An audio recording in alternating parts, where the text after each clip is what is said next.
Assalamualaikum warahmatullahi wabarakatuh. Bismillahirrahmanirrahim. Alhamdulillahirrahmanirrahim. Wassalatu wassalam ala asrofil anbiya'i wal mursalin wa ala alihi wassobi ajmain amma ba'du. Perkenalkan, nama saya Ahmad Fauzi dengan NIM 12022200263. Saya adalah mahasiswa dari program studi S1 Sistem Informasi Fakultas Rekayasa Industri kelas SI 46 GAP 0506. Video ini saya buat untuk memenuhi ujian tengah semester mata kuliah agama Islam. Selamat menonton. Rekan-rekan mahasiswa dan hadirin sekalian, kita semua berpijak di satu tempat yang sama, kampus Telkom University. Sebuah kampus yang luar biasa, tempat bertemunya ribuan mahasiswa dari Sabang sampai Merauke. Seperti yang bisa kita lihat bersama di layar, kita hadir dari beragam suku, budaya, dan juga keyakinan. Di tengah keberagaman ini, ada satu kata yang menjadi perekat, satu nilai yang menjadi pondasi agar kehidupan harmoni di kampus dan di masyarakat jatuh wujud. Kata itu adalah toleransi. Pada kesempatan ini, saya akan membahas tema makna toleransi dalam kehidupan beragama. Apa itu toleransi? Dalam Islam, kita mengenalnya dengan istilah tasamuh. Seperti yang bisa rekan-rekan lihat, tasamuh berarti kemurahan hati, lapangan dada, dan sikap menghargai. Dan penting untuk kita bedakan, toleransi bukan berarti kita mencampur adukan akidah atau membenarkan semua keyakinan. Toleransi adalah tentang memberikan ruang bagi orang lain untuk meyakini dan menjalankan apa yang mereka yakini, tanpa paksaan, tanpa intimidasi, dan tanpa kebencian. Fondasi utama dari tes sikap toleransi ini telah ditegaskan dengan sangat jelas oleh Allah Subhanahu wa taala dalam Al-Qur'an. Prinsip dasarnya adalah bahwa keyakinan tidak boleh dan tidak bisa dipaksakan.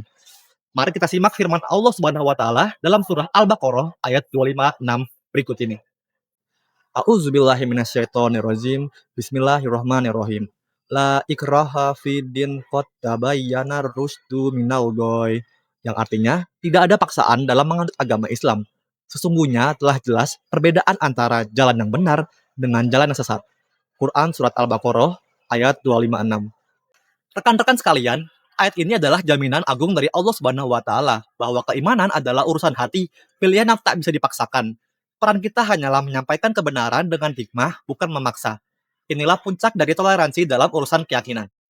Lalu muncul pertanyaan bagi kita semua. Sampai di mana sih batas toleransi itu? Di mana garis yang harus dijaga? Allah Subhanahu wa taala telah memberikan pedoman yang begitu jelas namun penuh keindahan dalam surah Al-Kafirun ayat 6 berikut ini. A'udzubillahi minasyaitonirrajim. Bismillahirrahmanirrahim. Lakum dinukum waliyadin. Yang artinya, untukmu agamamu dan untukku agamaku. Quran Surat Al-Kafirun ayat 6.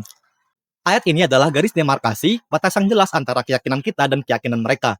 Dalam urusan ibadah dan akidah, kita saling menghormati tanpa saling mencampuri. Namun, Islam tidak berhenti sampai di situ. Setelah ranah akidah, Islam justru mendorong kita untuk berbuat baik dalam ranah muamalah, yaitu interaksi sosial.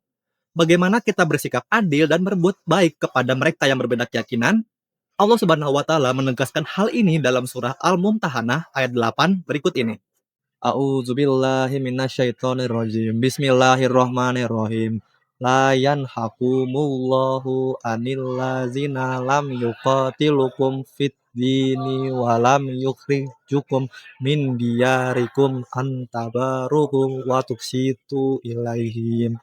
Innallaha yuhibbul muqsitin. Yang artinya, Allah tidak melarang kamu berbuat baik dan berlaku adil terhadap orang-orang yang tidak memerangimu dalam urusan agama dan tidak mengusir kamu dari kampung halamanmu. Sesungguhnya Allah mencintai orang-orang yang berlaku adil.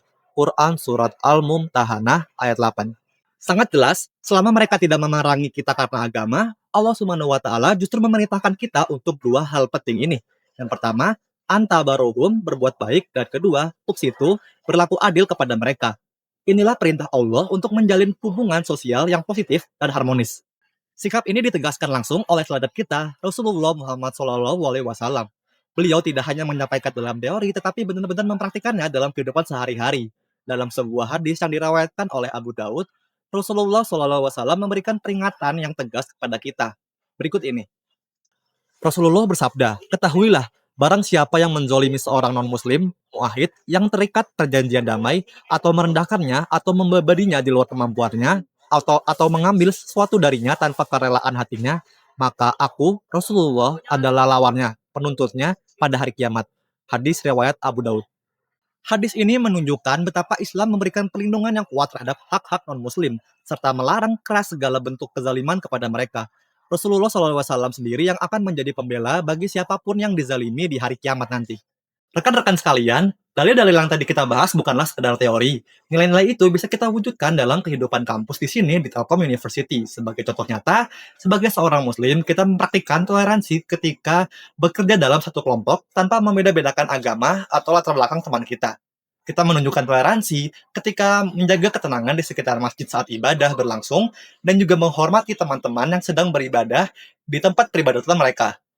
Kita mempraktikkan toleransi ketika dengan tulus menghargai teman yang berpuasa dan ketika mengucapkan selamat kepada mereka di hari besar keagamaannya.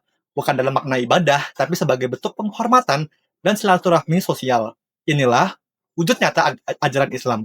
Menjaga akidah, tetapi tetap menebar kasih dan kebaikan kepada sesama. Sebagai penutup, toleransi dalam Islam adalah sebuah keseimbangan, persis seperti yang digambarkan dalam diagram ini. Di satu sisi, kita tegas dalam menjaga akidah, lakum dinukum waliyadin, namun di sisi lain, kita tetap adil dan lembut dalam interaksi sosial, antabarohum wa tuksitu. Islam hadir sebagai rahmatan lil alamin, rahmat bagi seluruh alam. Dan rahmat itu hanya akan terasa jika kita, umatnya, benar-benar mengamalkan nilai toleransi dan keadilan dalam kehidupan sehari-hari. Mari kita jaga harmoni di kampus tercipta ini, dimulai dari diri kita sendiri. Terima kasih atas perhatiannya. Mohon maaf bila ada kekeliruan dalam penyampaian. Wabillahi taufiq wal hidayah. Wassalamualaikum warahmatullahi wabarakatuh.